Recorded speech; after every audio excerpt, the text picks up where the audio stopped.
Republican presidential candidate Ben Carson's campaign said on Friday he never applied nor was accepted to the U.S. military academy at West Point, apparently contradicting an account in Carson's autobiography that he had been offered a full scholarship by the prestigious school. The admission, following doubts over some of Carson's other recollections of his youth, could be a setback for the 64-year-old retired neurosurgeon's campaign, even as he is tied with rival Donald Trump at the top of Republican presidential primary polls.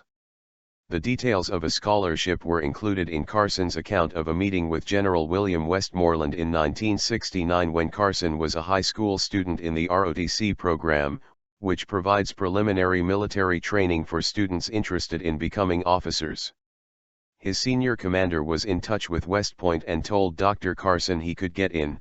Dr. Carson did not seek admission, campaign spokesman Doug Watts told Reuters in an email. In Carson's 1990 autobiography, Gifted Hands, he wrote, "Later I was offered a full scholarship to West Point." He added that despite turning the offer down, as overjoyed as I felt to be offered such a scholarship, I wasn't really tempted. Carson's campaign said on Friday that his grades and conversations with ROTC officials constituted a de facto acceptance to the academy, which provides full scholarships to all of its students. Dr. Carson, as the leading ROTC student in Detroit, was told by his commanders that he could get an appointment to the academy, Watts said. He never said he was admitted or even applied. West Point confirmed on Friday there was no record of Carson completing an application for admission. It is possible someone nominated him for the academy, but that would only have been an early step in the multi-part process of admission.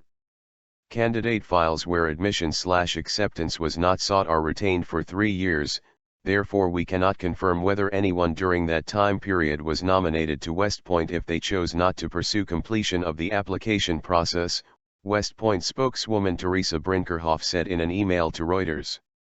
The differing accounts of Carson's West Point scholarship were first reported by political news website Politico, which headlined its story "Ben Carson admits fabricating West Point scholarship." Carson's campaign contested that interpretation. "The Politico story is an outright lie," Watts said in an email to Reuters.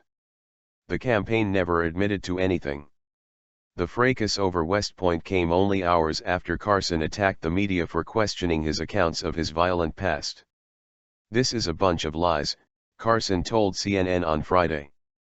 "This is what it is, it's a bunch of lies attempting, to say that I'm lying about my history. I think it's pathetic." Carson, who is popular with evangelical voters, often speaks on the campaign trail about his flashes of violence during his youth, casting the lessons he learned from that period as evidence he has the strength of character to be president.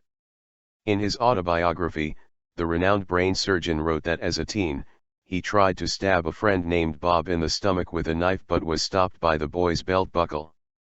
On Thursday on the campaign trail, when pressed by reporters about the incident and also in an interview with Fox News, Carson said that Bob's name, along with some other names in the autobiography, were pseudonyms that he used to protect the privacy of the people he was writing about. He described Bob in the book as a friend and classmate. In the Fox News interview and on CNN, Carson said the boy was a close relative.